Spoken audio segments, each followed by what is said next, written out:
Assalamualaikum warahmatullahi wabarakatuh. Ya, kali ini kita membahas materi baru yaitu statistika.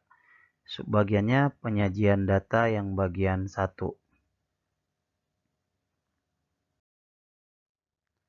Nah, apa itu statistika? Statistika itu merupakan pengetahuan yang berhubungan dengan pengumpulan angka-angka, pengolahan, penganalisaan, penarikan kesimpulan, serta membuat keputusan berdasarkan keterangan data atau fakta yang sudah dianalisis. Jadi di sini nanti kita akan membahas tentang data atau angka-angka yang berhubungan dengan kehidupan sehari-hari kita aja ya yang kita bahas. Nah, sedangkan statistik itu apa? Kumpulan keterangan yang berbentuk angka-angka yang disusun atau diatur dan disajikan dalam bentuk daftar, tabel, atau disertai dengan gambar-gambar yang disebut dengan diagram atau grafik. Nah, untuk memperjelas permasalahan yang sedang dipelajari.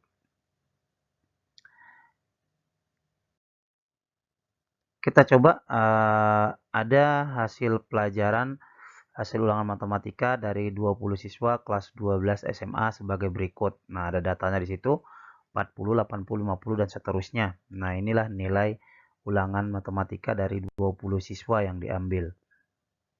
Sajikan data tersebut menjadi yang pertama satu data tunggal berbobot, yang kedua diagram batang, yang ketiga diagram garis, yang keempat diagram lingkaran dan ogib.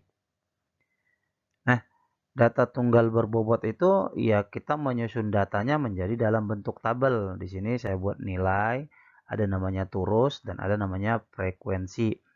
Nah, nilai itu diambil dari nilai yang ada di sini semua. Nilai yang mulai dari yang paling kecil sampai yang paling besar. Yang paling kecil itu adalah 40. Nah, berapa banyak yang nilainya 40? Nah, saya coret ya, 1, 2, 3. Nah, berarti turusnya saya bikin 3. Frekuensinya berarti 3. Nah, seterusnya berapa? Ada 50. 50 saya lihat dari data di sini 1, 2, 3, 4, 5. Maka saya bikin turusnya adalah 5. 4 jadi 1 dikat. Jadi frekuensinya adalah 5. Kemudian data habis 50 berapa? 60. 60 dicoret lagi. 1, 2, 3, 4, 5, 6. Berarti turusnya saya buat 6. Frekuensinya menjadi 6. Kemudian ada 70. 70 1, 2, 3, 4.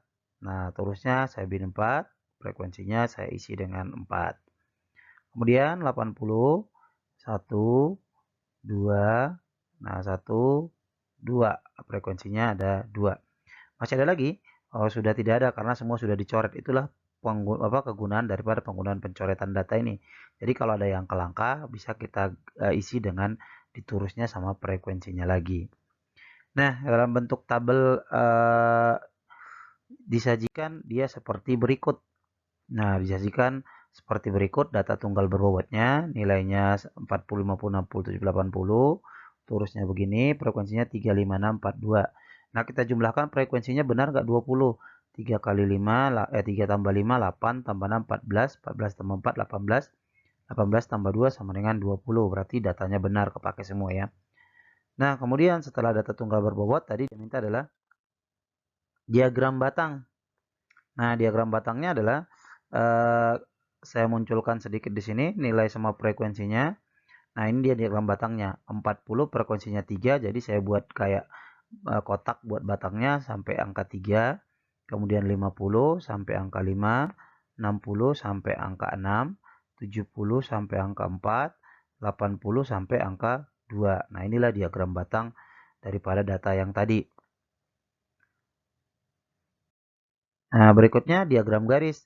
Nah, tetap saya munculkan nilai sama frekuensinya biar nggak lupa. Nah, diagram garis itu 40 ada 3. Jadi saya buat garis putus-putus sebagai garis bantu. Di tiganya saya lingkarin, saya bikin titik agak tebal. Kemudian 50 juga dibikin titik sampai angka 5 karena frekuensinya 5. 60 frekuensinya 6 berarti sampai angka 6. Kemudian 70 frekuensinya 4 sampai angka 4. Kemudian 80 frekuensinya 2 berarti sampai angka 2. Jadi masing-masing titik yang tebal ini disatukan menjadi sebuah garis. Nah, titik putus-putus ini sebagai garis bantu.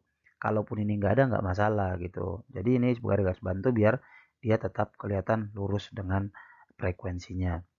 Nah, itulah kegunaan daripada garis putus-putus tersebut. Kemudian ada diagram lingkaran. Nah, diagram lingkaran itu tidak bisa langsung kita tentukan, jadi kita harus hitung dulu. Perhitungannya, diagram lingkaran itu ada dua, ada memakai persen dan ada memakai derajat. Nah, di sini kita hitung dalam persen bagaimana, dalam derajat bagaimana. Ingat, dalam lingkaran itu persen berarti 100%, kalau derajat adalah 360 derajat. Nah, yang pertama adalah nilai 40. Nilai 40 itu berapa frekuensinya? Frekuensinya adalah 3. Nah, jumlah semuanya berapa datanya? 20. Berarti dalam persen itu adalah 3 per 20 kali 100%. Nah, 100 dibagi 20 itu kan 5. Berarti 3 kali 5 sama dengan 15%. Nah, kemudian kalau dalam derajat 3 per 20 kali 360 derajat. 360 bagi 20 berarti 18. 3 kali 18 diperoleh 54 derajat. Nah, begitu juga dengan 50. Nah, 5 per 20 kali 100% didapat 25%. Kemudian 3 per 20 kali 360 derajat didapat 90 derajat. Nah, next 60 berarti kan 60 frekuensinya 6. Berarti 6 per 20 kali 100% diperoleh 30%. Sedangkan derajatnya 6 per 20 kali 360 derajat diperoleh 108 derajat. 70 berapa frekuensinya? 70 itu ada 4. Berarti 4 per 20 kali 100%. Maka diperoleh 20%. Kemudian 4 per 20 dikali 360 derajat diperoleh 72 derajat. Sedangkan 80 ada frekuensinya 2. Berarti 2 per 20 kali 100% sama dengan 10%. 2 per 20 kali 360 derajat sama dengan 36 derajat. Nah, jadi dibuat diagram lingkaran. Nah, dari sini saya buat ada dua diagram lingkarannya, nilai 25 ada 25%, nilai 50 nilai 50 25%, ada 90%. Nah, dikira-kira aja ya, karena dia 90 derajat, berarti kan seperempatnya. 25% juga seperempatnya, 60, 108 derajat, lebih dari 90, nilai 70 derajat, nilai 80, 36 derajat. Bentuk gambarnya sama, hanya isinya yang beda. Yang ini isinya adalah persen, yang ini isinya adalah derajat. Nah, itulah diagram lingkaran. Nah, kemudian ada ogive positif. Nah, ogive positif itu adalah kita tambahkan nilai frekuensinya, ada namanya FK kurang dari. Berarti ini adalah frekuensi kumulatif kurang dari. Ini frekuensinya kita jumlahkan sampai selesai gitu. Ini 3, berarti diisi di FK-nya adalah 3. Kemudian 3 tambah 5. 3 tambah 5 berapa? 8. Kemudian 8 tambah 6, 14. 14 tambah 4, berarti 18. 18 tambah 2, berarti 20. Nah, jadi dari FK ini kita buat kayak poligon lagi, kayak diagram garis lagi. Maka itulah disebut dengan ogive positif. Nah, jadi 40 ada di 3, 50 ada di 8, 60 ada di 14, 70 ada di 18, 80 ada di 20. Nah, ogive ini bisa disebut dengan ogive naik. Nah, karena selalu naik ya. Nah, jadi disebut ogive positif atau ogive naik. Satu lagi adalah ogive negatif. Nah, ogive negatif itu FK lebih besar dari, berarti kebalikan yang tadi, frekuensi kumulatif lebih dari. Berarti kita mulai dari jumlah semuanya kan 20. Sini 20, 20 kurang 3 berarti 17. 17 kurang 5 berarti 12. 12 kurang 6 berarti 6. 6 kurang 4 berarti 2. Nah, berarti kan ini 2 kurang 2 jadi habis ya. Nah, kita gambar ogive-nya. Nah, di sini 40 ada di 20, 50 ada di 17, 60 ada di 12, 70 ada di 6, kemudian 80 ada di 2 sampai dia 0 nanti ya.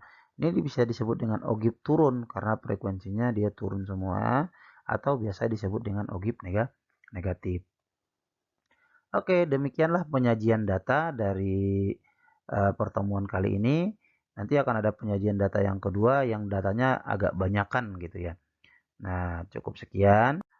Saya ucapkan terima kasih. Assalamualaikum warahmatullahi wabarakatuh.